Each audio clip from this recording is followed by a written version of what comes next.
And we're back with the HBO Max Power Hour. Woo! Not a sponsor today, not a sponsor ever, probably, but we do have HBO Max, and they have a lot of movies coming out. And today we're going to be talking about my favorite movie of the year so far. I'll just take the horse in front of the carriage. I don't know, whatever that phrase is, but it's Judas and the Black Messiah. It's directed by Shaka King. Writers are Will Burson, Shaka King, and the Lucas brothers. Story credit by them. Stars are Daniel Kaluuya, Lakeith Stanfield, and Jesse Plemons. And boy, Dan, was this good? Let's just open it up. What are your opening thoughts on Judas and the Black Messiah? You know, they always say like they don't make movies like this anymore. And it's kind of annoying when people say that because, like, you know, people say that about everything. It's kind of MAGA-ish. But in like a real way, they don't make movies like this anymore. But also they never made movies like this to begin with. It's like in this weird sort of crosshairs where what I mean by the first statement is that like biopics don't usually look and work this well. This is like a biopic that isn't falling into the trappings of typical biopic nonsense. It's not Bohemian Rhapsody.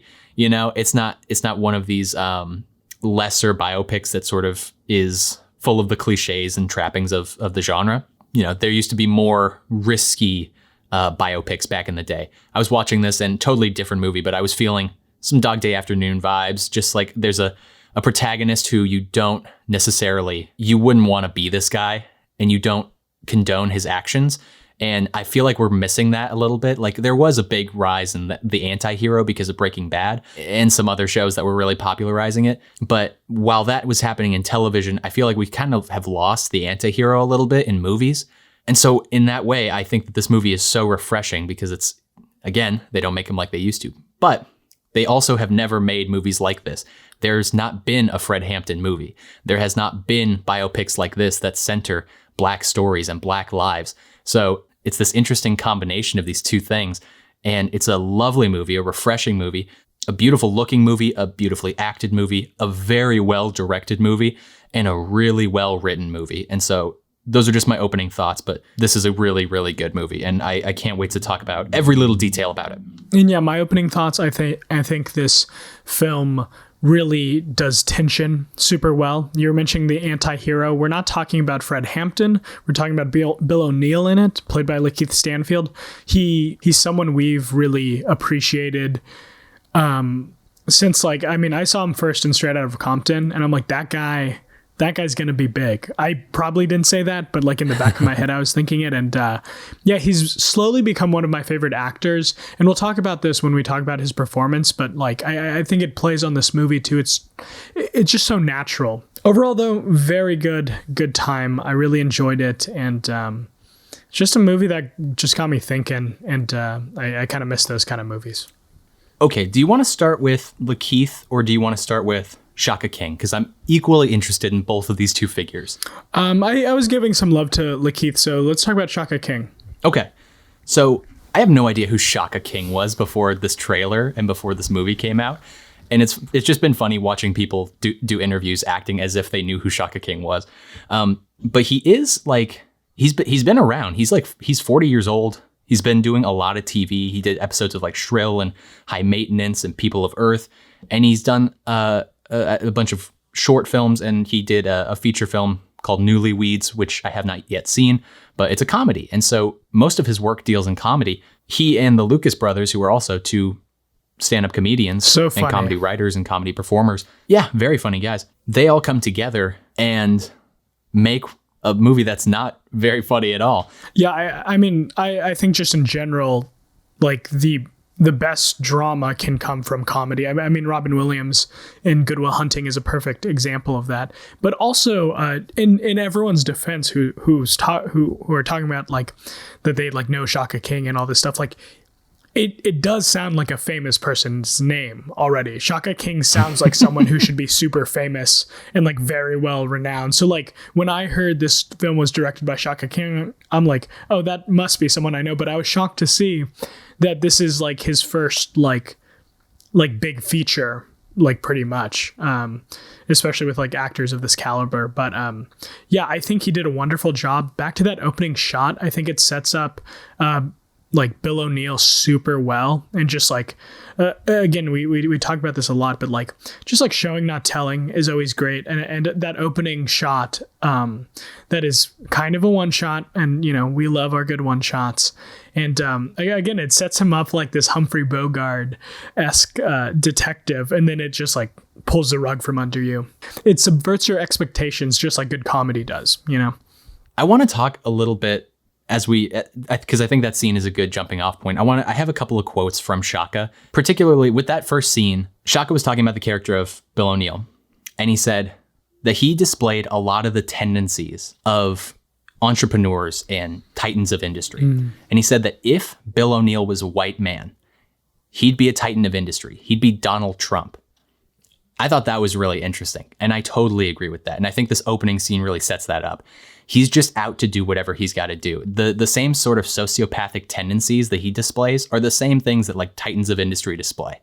The same things that you'll see in Jeff Bezos, the same things you'll see in Donald Trump. It's a really fascinating character study and a great opening scene into this character's mind. I mentioned earlier that they don't have movies with main characters quite like this anymore. Shaka said that the reason that he wanted to make Bill O'Neill, the main character of this story, instead of Fred Hampton. Well, there's two reasons. One, he knew that like that's how he could get this movie made in Hollywood. But two, he said the reason to make William O'Neill the central character is to show the danger of being apolitical, the danger of having a centrist politic. And I think that's something that sticks with me, is the fact that he was so amoral and apolitical. He really didn't believe in anything. He was acting purely out of self-interest. Having that apolitical character at the forefront, I think, is the best choice of the movie. The biggest winning play, like the Super Bowl winning play, is to make William O'Neill the main character and have him be this apolitical, amoral character and putting us in his shoes. I think that was why I felt like this movie was so powerful, is because we're being put in shoes that we would not normally find comfortable. I just think that's the winning play of the Super Bowl for me. Okay, so on Lakeith Stanfield, I think this is his best performance ever. I will say this is his first true role where I didn't see Lakeith Stanfield up there. I saw Bill O'Neill, and I thought he did a magnificent job. And I think something that really helps in that is when you see the older version of him from the documentary, and he just like is sitting there, and I'm like, wow, he feels older in that sequence, and like they don't put too much makeup on him and stuff, and he also just feels so much more mature than his other films. I mean, I love Sorry to Bother You, but again, that's about like this guy in his 20s struggling to like make money. This is like truly, which is funny because he is playing a 17-year-old in this technically, right? Yeah, technically that's how old Bill O'Neill was during these events. But also it plays on that whole detective aspect. That's a very young man thing to think like, if I got the badge, I'm all good. And I talked about this in my opening statement. Lakeith really does this thing that I don't think enough editors, directors, actors like allow themselves to do.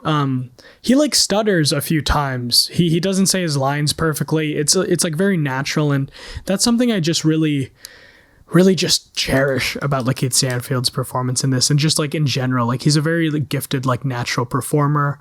Again, it's just like all these moments of just like pure like, oh, he's a real person right now. He doesn't know what he's about to say, and it doesn't come off as hacky or anything. It comes off really like genuine, and in a weird way, kind of like makes you like the character more, because like he's also struggling. Like, for example, the scene in the car where he has to hotwire the car, and someone's like pointing a gun at him. Super great scene, and you really feel that nervousness, and it's not like he knows what he's saying. He's like stuttering, and he's like worried, and you're like, even though you've seen him in the future, like, oh, is he gonna get out of this? And it's just a really great performance. It's a really like inner performance. He's not doing a lot of yelling or screaming. Biggest sequence for him is when he goes up to Fred Hampton and asks him like, do you want another drink? And it's so subtle. It's not like he gets the drink. He doesn't pour the poison in or whatever, like the sleeping pills it is.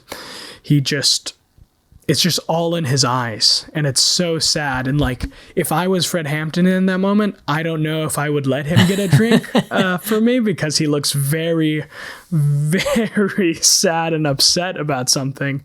But it's a great performance by Lakeith, and it's just so cool to see how he's grown as a performer. And this is hands down his best performance. It is. I agree. Let's do that now. Let's go through the IMDb of Lakeith Stanfield, because not only is this his best performance, but I think just to look at his career also, and then we'll come back to some of the tremendous acting that he does in this film specifically. But he starts out, he's in a short film version of Short Term 12, which was in like 2008. And that's like his first credited thing on IMDb. So his feature work is only in the 2010s and 2020s. So he's only been doing this for 11 years now. And in that time, he's in Short Term 12, he's in Selma, he's in Dope, he's in Straight Outta Compton, he's in Snowden, he's in Get Out, he's in Sorry to Bother You, he's in Uncut Gems, Knives Out, this film, and oh yeah, he's in one of the best shows on TV, Atlanta. Is anybody doing it better than Lakeith Stanfield right now? Because I think he's probably at the top of my list in terms of just like career navigators. Like, he's really figured it out, like how to go from like A-list director to high quality project to fun TV series. Like, he's really just doing it all right now. Yeah, he's also in BoJack Horseman, which he was a huge fan of before he joined too, which is funny. He's also one of the few actors that I follow on Instagram, because I think he's just so fun. He just has a really fun Instagram, and he's just like a really fun, genuine person. And like, obviously, like, I would have been rooting for him regardless, but I genuinely think this is such like a great performance by him, and something so different than what he's done before. And it seems like it was really tough for him. I have a number of quotes that I'd like to read out to you right now. So here's Shaka talking about Lakeith Stanfield. There was one scene. It's a scene where he drugs Fred Hampton, the scene that you were just talking about, Tyler. And we shot that on the 50th anniversary of the assassination. Oh. He woke up that morning throwing up. Our head makeup artist called me and said, just so you know, Lakeith has been throwing up in his trailer and crying all day nonstop. It was very, very hard for him. He continues. He says, I remember another day where he was driving, in the scene where he reveals that he's wearing a wire, and his hands started to tingle and we had to stop. But just the fact that his hands were tingling, we just stopped filming, just to see if his blood pressure was elevated. After the shoot, he actually ended up being hospitalized with high blood pressure. It was really hard for him, especially him being a person with the political values that he has and the kind of human being that he is. To play someone completely unlike him and to play him accurately, he had to find those feelings within himself, and it was incredibly difficult work. Lakeith went so deep on this performance that he had to be hospitalized for high blood pressure. He was throwing up and crying, and just that is a different level of commitment. And that's why this performance is so good, because you really feel that he's being torn apart from the inside. Every single scene. Yeah, I really hope he gets some awards love, but like, regardless, it's just, we talk about this all the time, but it's a star-making performance. Like, I think this will elevate his career, which doesn't even need elevating right now. Right. Like, he's already in like everything super good. Like, he's working with such good directors like the Safdies and like Rian Johnson. Yeah, I said it. I like Rian Johnson as a director. But I definitely think this will propel him forward. And yeah, I mean, hearing that also, just like also following him on Instagram and like not even knowing about that is like also really, I know it's really sweet. It's not like he's like bragging about it or anything. It's just like what he needed to do to get into that moment. And like, I mean, I think those are just the best, most genuine performances. Like we always joke about that Alan Cummings quote where he's all like, acting's not that hard. It's just like acting and reacting, and that's all you have to do. But like, you know, sometimes you just have to get to a place, and like it's clear that he got there, and you see just so much pain, and every scene with him is so tense. And there's that one dream sequence that's super fast, but it's like him shooting himself in the head, which I absolutely love. I just love dream sequences like that in general that aren't too long. They don't like derail the movie for like fucking 5 hours. It's just really solid stuff. I think we could do a whole video on this Lakeith Stanfield performance. You know, we're going to see how the awards circuit turns out, but if he's not nominated, I think that would be an absolutely criminal injustice on the Academy's part. This is like a top 5 performance in the last like 5 years for me, I think. And I think what plays onto that is that he's not your typical good guy or bad guy. He's just really torn apart on the inside, and like it's not like he's having all these scenes of him screaming and yelling and like being like, look at me, look how torn apart I am.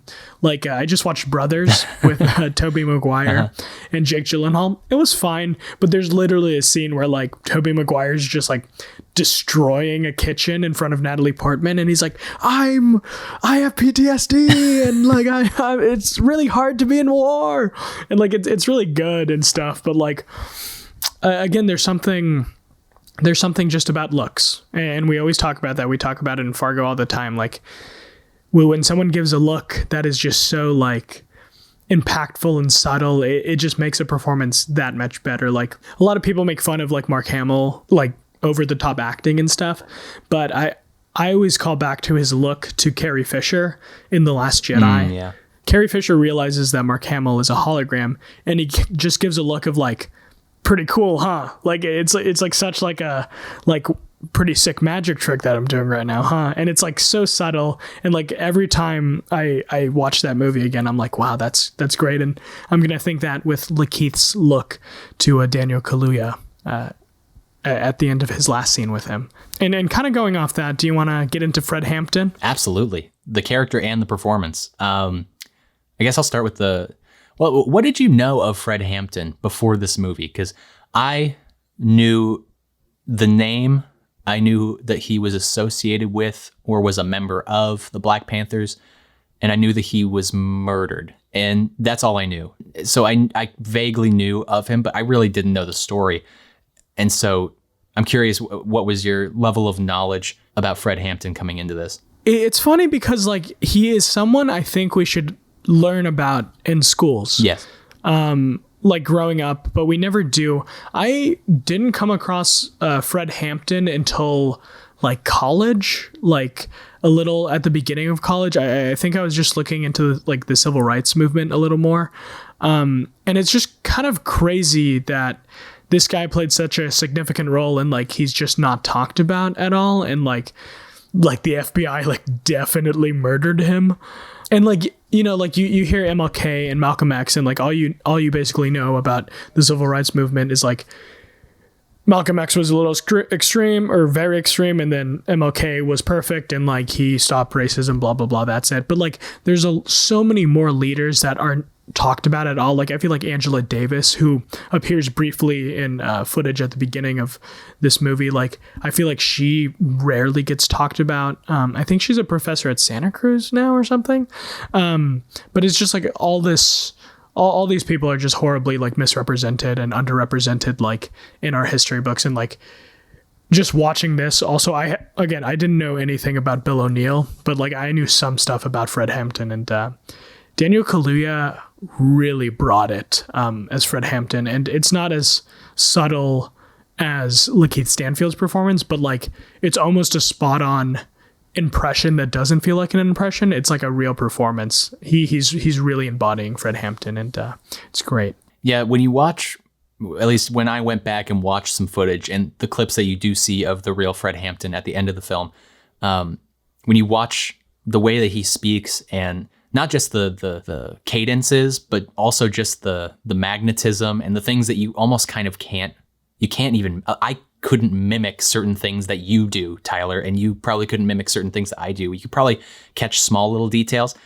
but in the case of Daniel Kaluuya, I feel like he was just born to play this part. Like there's just a likeness in terms of magnetism that he shares with the actual Fred Hampton. Lakeith's performance is very internal. Daniel Kaluuya's performance is very external. He gets to have literal speeches where he talks to large crowds. He also, though, gets to have those internal moments. And that's why what I love about this movie is both Lakeith and Daniel Kaluuya, both of them really get to do a lot of everything. With Lakeith, I forgot to mention, but there's one scene where he meets with Jesse Plemons, and he comes in and he's riding high, and he comes into the scene basically like, life is good. So he gets to have those moments. He also gets to have those internal struggle moments. Kaluuya, same thing. He gets to have these big moments with these crowds and then these very internal and personal moments when he's speaking with Deborah Johnson, who's played by Dominique Fishback, who I thought was just so tremendous. And I can't wait to see her in more things. And we'll talk about her in a moment. Yeah, their relationship felt very natural too. Just touching on that. Exactly. And those are the scenes that he really gets to show a softer side. And really, it's a beautiful performance by Kaluuya. He also has been on such a good run. He's been picking movies so well, and he's such a good actor. I like just going back and realizing like, oh yeah, he was in Sicario. I forgot about that. Like, he's obviously the star of Get Out and was nominated for an Oscar for that. But like, he's in one of my favorite episodes of Black Mirror. He's just been in a ton of things and been the best part of those things. And I can't imagine anyone else playing this part. I would like to think though that Fred Hampton will in the future become a character in films that a lot of different actors get to play. That'd be good, because it would mean that Fred Hampton's story continues to get told over the course of many, many years and many, many performances.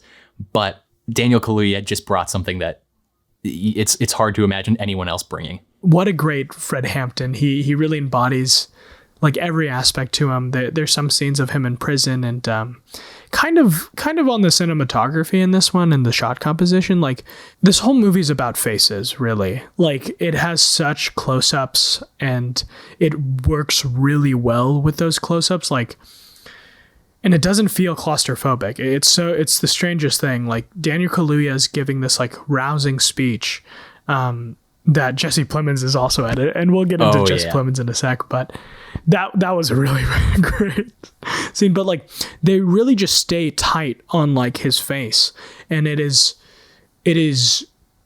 just so nice to just see a performance up close and personal. That's why I love movies. It's like you can really see every aspect of the performance, you know. And Daniel Kaluuya, I think he'll probably get nominated. Because he's been nominated before, but like, it's interesting because like, I really do feel like he should be nominated for Best Supporting, but he's like top billed in this movie, which is interesting. I just feel like Lakeith's like 100% the main character, and like Fred Hampton more or less is like, it says it in the title, it's Judas and the Black Messiah. Like, Judas is the main character, and like there's this whole fucking Messiah figure, this Jesus Christ figure just right next to him, that whose life is cut short. But it's such a wonderful performance. Two great lead performances, and it would be criminal if neither of them got nominated. I think both of them should be nominated, because in the wrong hands, this movie is. I don't think this movie could be bad necessarily, but it could be a very underwhelming cliche biopic. In the wrong hands, fortunately, Shaka King just makes bold choices, like you were talking about in that scene.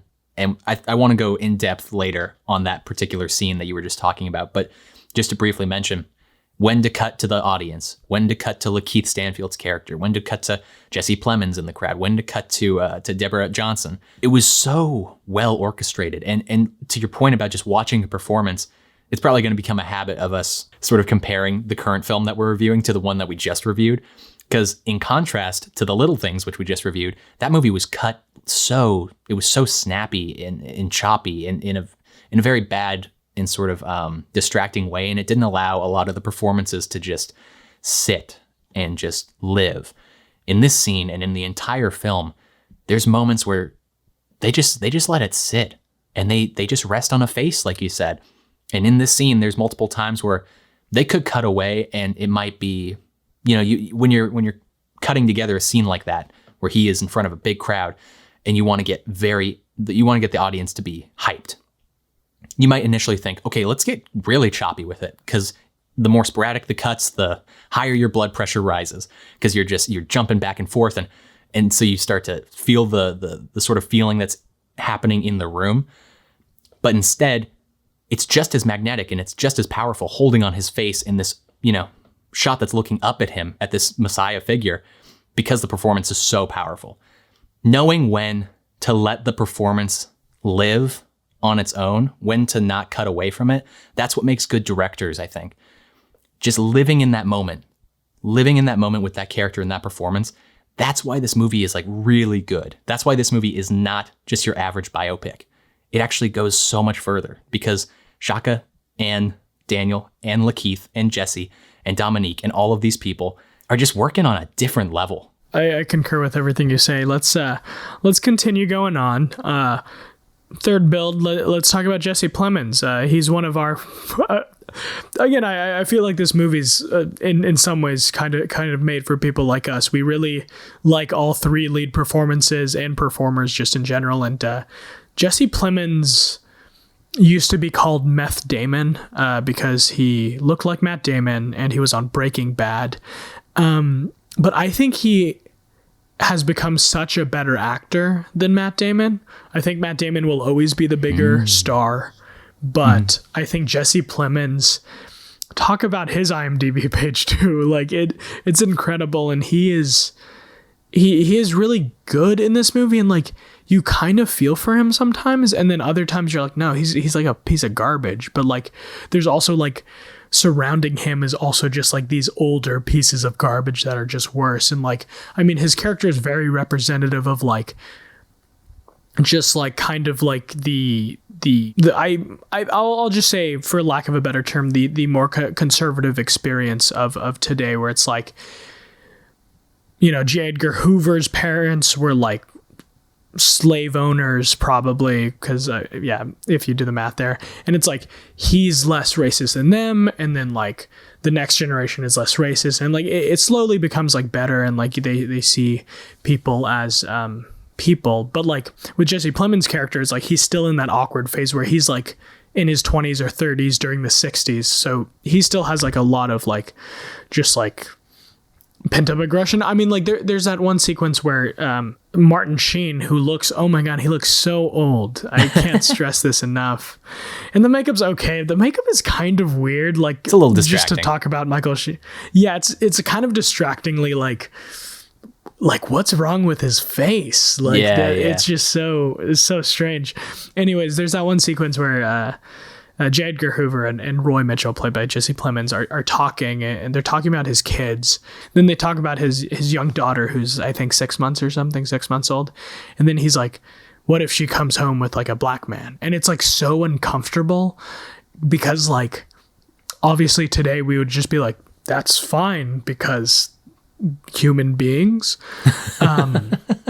But like back then it's just such like a tense and scary scene, and for Jesse Plemons not to be able to just say that, you know, also just like adds to his complicated character, you know, and he pushes Lakeith's Bill O'Neill, and like it's like a very like the whole dynamic between like J. Edgar Hoover, Jesse Plemons, and then like Keith Stanfield, like that whole pyramid type thing really hits home, like this idea of like the cyclical nature of like racism and like just like hating your fellow man for just the color of their skin. Like it's such an interesting dynamic, and like again, I think it's very easy to say like those people are bad and stuff, but like it's like, why are they bad? And I think that really tackles it there. It's like Keith Stanfield like talking about like how he feels like Bill O'Neill's like a traitor to his race and stuff, but it's like it was because like Roy Mitchell, and Roy Mitchell was because of J. Edgar Hoover. It just like kind of goes down the line. It's a very interesting character, and like I think Jesse Plemons is the perfect actor to do it, because he can be so cute but he can also be like so terrifying at the same time, and I think he balances that really well, and like he's always balanced that well, like with Todd on Breaking Bad. But this is just like again, he has a great career, and like I just can't wait to see what he does next. I really do. I don't think he'll be nominated for this movie at all, but I do hope in the future he'll be nominated for something. I think your point is spot on about how this character specifically sort of shows what institutional racism and cyclical racism and generational racism kind of looks like.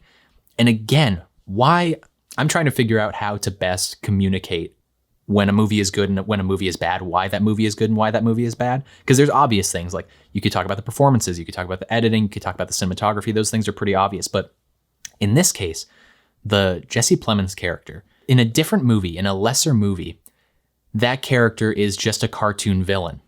And like you said, he is kind of in a weird position of racism where he wants to say to J. Edgar Hoover, like, you know, whether my daughter brings home a black guy or not, like, I wouldn't I wouldn't chase him off of the porch with a shotgun. He probably still would prefer to have his daughter date a white person because of the time and because of his conservative values. But he's not played as a cartoon character. Because J. Edgar Hoover in this movie is kind of played as like a cartoon character. Like he is truly one of the worst people in American history and is a monster and is kind of a cartoon villain. But so I guess that's fair to play him like that. But if you play the Roy Mitchell character as just a bad guy who is he's just being mean to Bill O'Neill, and he's like, you have to do everything I say, it's just a lesser movie. It's just that's where the cliches of biopics come into play and the cliches of certain genres come into play. Instead, he's really warm at times with Bill O'Neill, and he invites him over to his house, and he says like, hey, if you want the good liquor, it's on the bottom cabinet, feel free. They go out to many dinners, and they're kind of buddy at times. And then he also turns on this really cold thing that you were just talking about. You can see why Bill O'Neill is really torn apart and being manipulated. And it just adds to the nuance and the different levels of this movie. It's very, very good stuff. All right. And those were the three main performances. I think Dominique Fishback was really great as Deborah Johnson. I think... I'll talk about this scene. I think this is my scene that we'll talk about at the end. But like...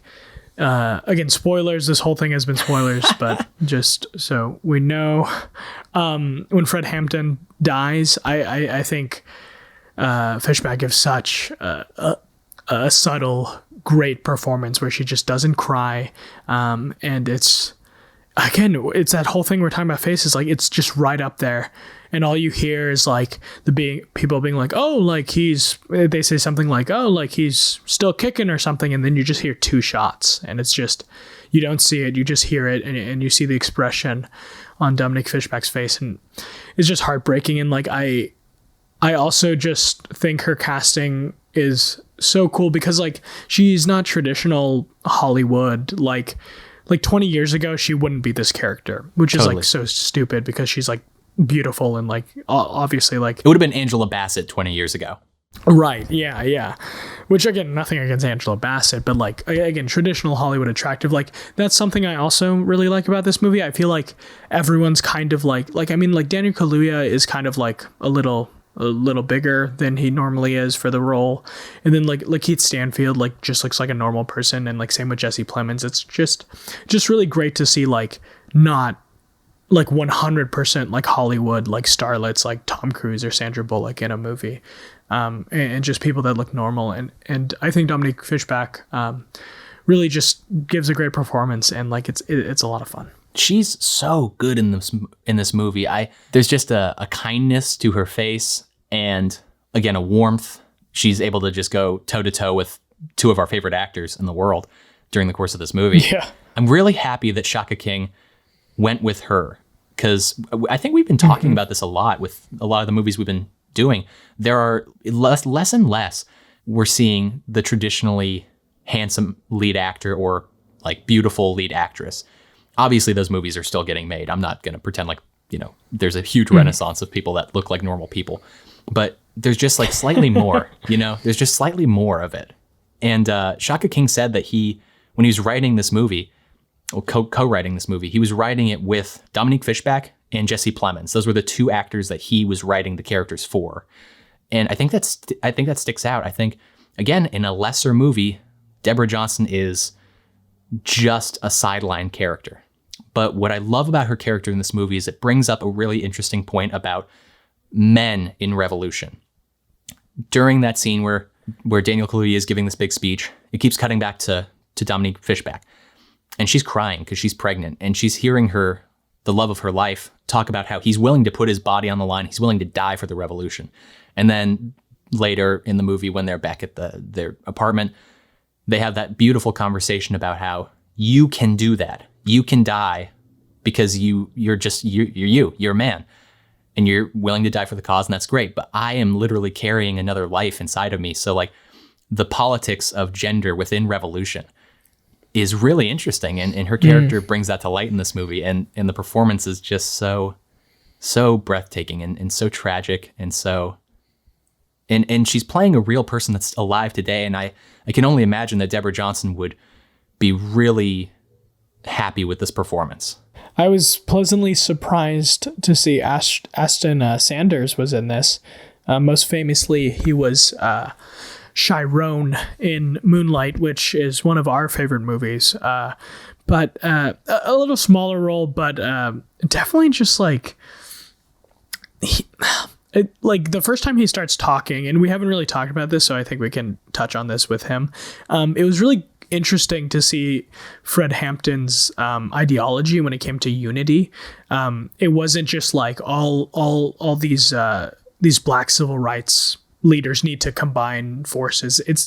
It's more about like us versus the cops and the government and the establishment and stuff. And like he brings in a great scene, he brings in these conservative people who like, you know, have a Confederate flag in the back, and like you think the scene's just going to be like Fred Hampton gives this big speech and like gives it to them and like punches them in the face or something, but he's like, no, let's like unite. And it's like a really great scene. But Ashton Sanders is in that scene too, and like that's the first time I noticed him in the movie, and I'm like, oh, that like random guy has like a lot of like charisma and is like really interesting. And then it like cut to a close-up. I'm like, oh, like he's literally like one of the best people, one of the best working actors right now. He's so good in Moonlight. And he gives Chiron a lot of depth, but like same here, he gives Jimmy a lot of depth. And like that last scene with him like getting dragged away with cops and like he's like handcuffed and stuff is so heartbreaking. And it's like I just want to see more of him in this movie, but also in general, he's just fantastic. Yeah, this is a rare movie where I don't think there's a single bad performance. I think the cartoonishness of like some of the white FBI agents that, you know, Plemons is talking with, or, you know, that's sort of, you know, a little silly and a little cliche.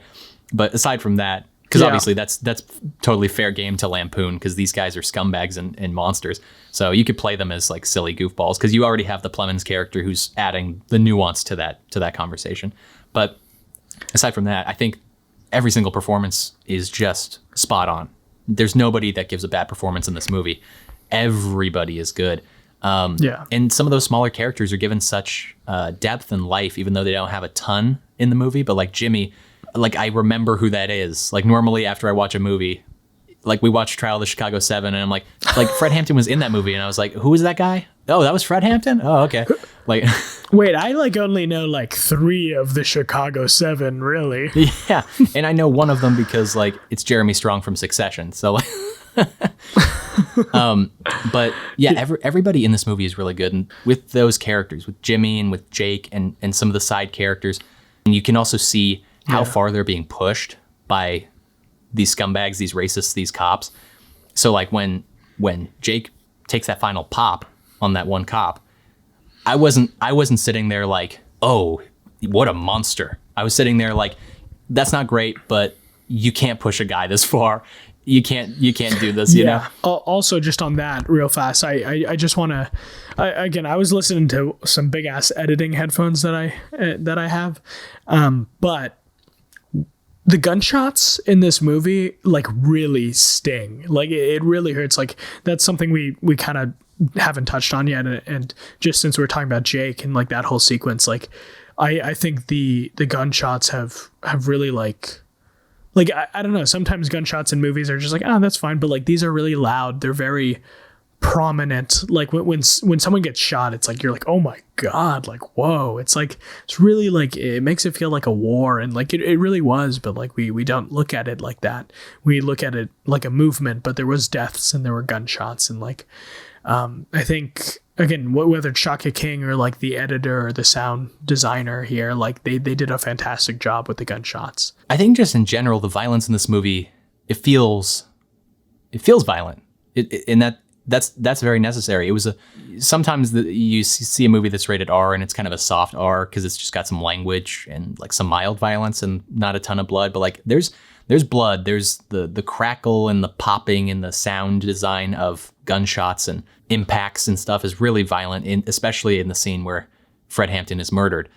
The absolute just like barrage of bullets that are fired. It was frightening. I was listening to it really loud, and I I ducked for a second. I was like, holy shit, is somebody actually like firing my house? It's very well done sound design, and it definitely adds to the violence, because the one criticism, well, I have many criticisms of biopics about the civil rights era. One main criticism is that sometimes it lightens the violence that was done to black bodies. And this movie, I don't think this movie didn't want to get too bloody and gory, but I don't think it really softens the violence. I think it plays the violence appropriately. Yeah, there's that one sequence of like, again, that Fred Hampton murder scene where like they're like, get up or like you're gonna get shot. And they're like, we're shot. It's like, you're gonna get shot more than if you don't like get up and turn on the lights right now. But there's this shot of like a guy's pajama bottoms, and like all like from his like the back of his knees down is just covered in blood. Yeah. And it's just like, it's rough. All right, moving along though. Okay, I think this. We joked about Martin Sheen enough, so I think this should be our last guy we talk about, unless you have anyone else that sticks out. But just one of the funniest actors around, I think, and he makes a fun little. I'd call it more of a cameo, but I forgot he was in this movie. But Lil Rel Howery is just so endearing every time he comes on, even though he's playing like a complete asshole in this. But yeah, what'd you think of that performance, Dan? He played Wayne. Yeah, I mean, initially I was just like, pimp? Yeah, pimp.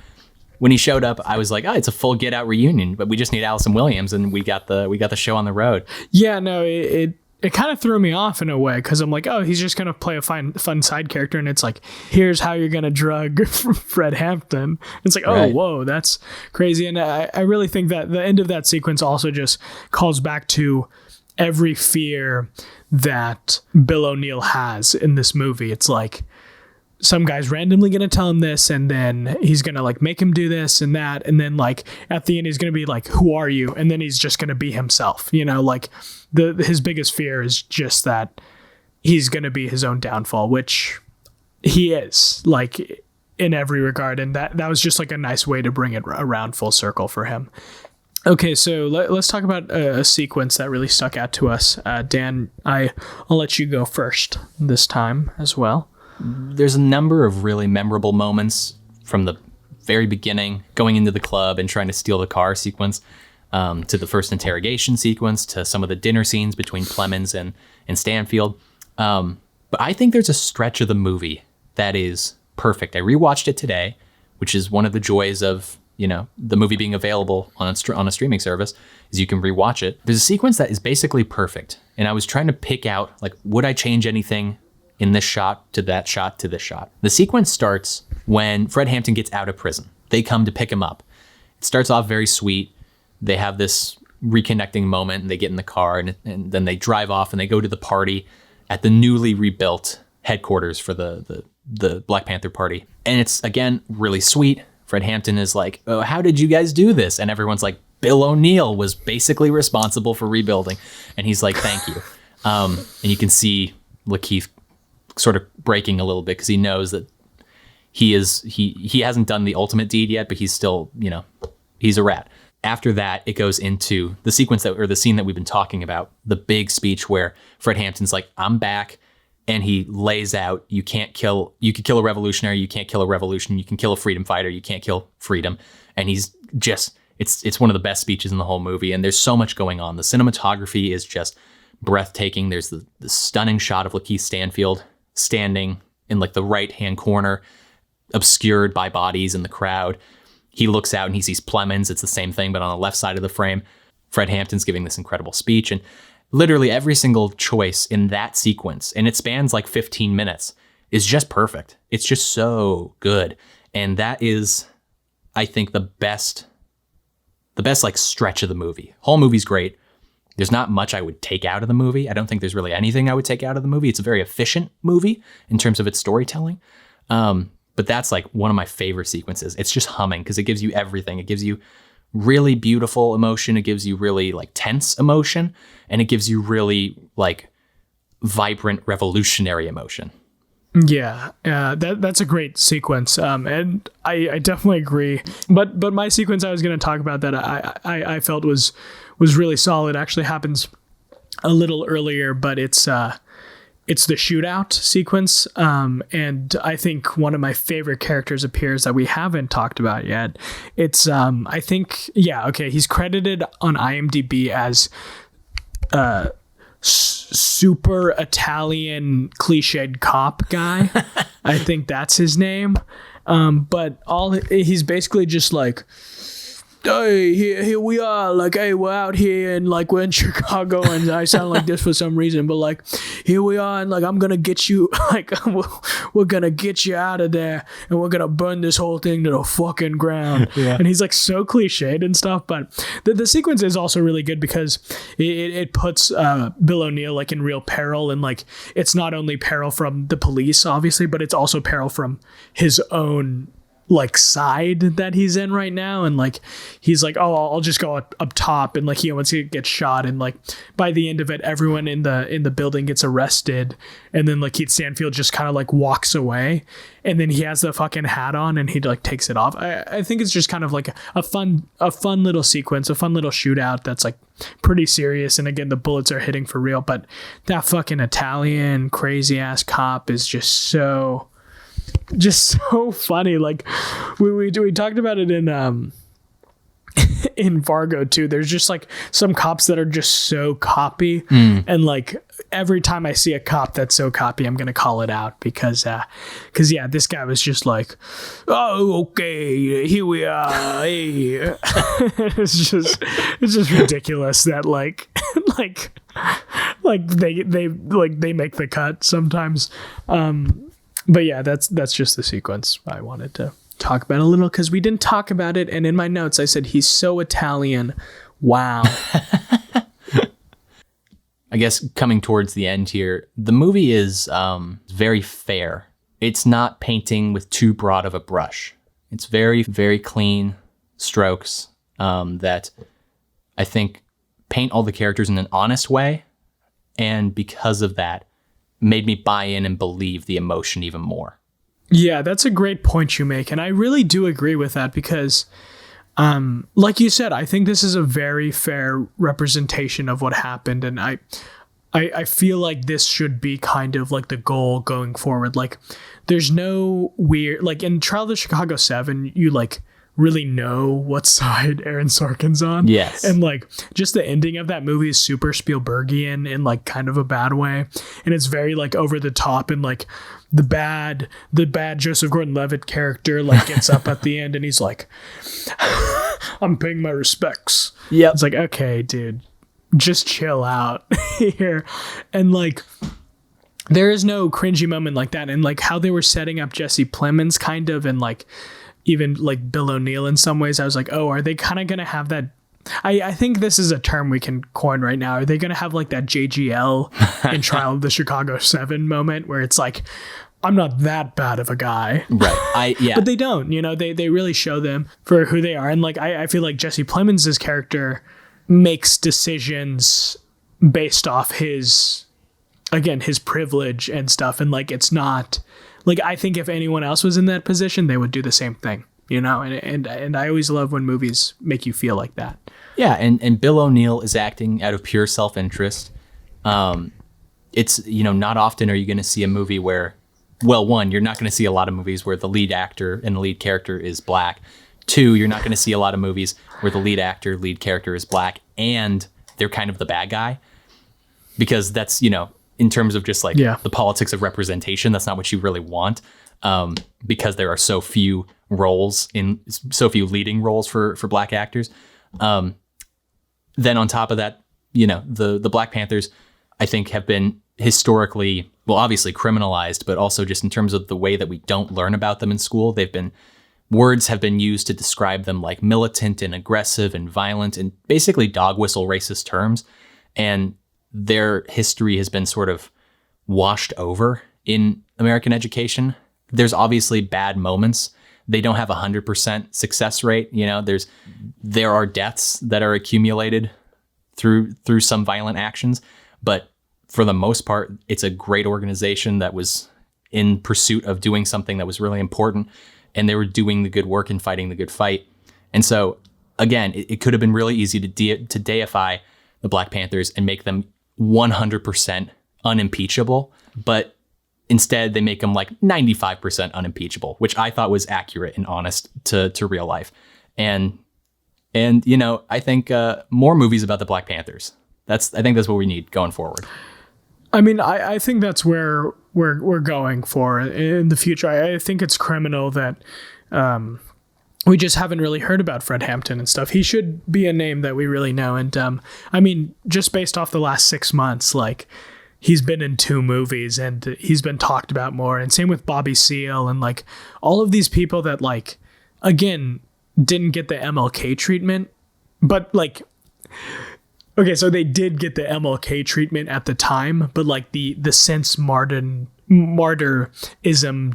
MLK, like MLK is really the only civil rights leader that does get that, you know. But I think more should, and like I feel like there should be an Angela Davis biopic. There should be so many more biopics, and I hope to see them soon. And if Shaka King's directing, great too. But yeah, I really enjoyed this movie, and I'm happy to say, like, we would highly recommend checking it out.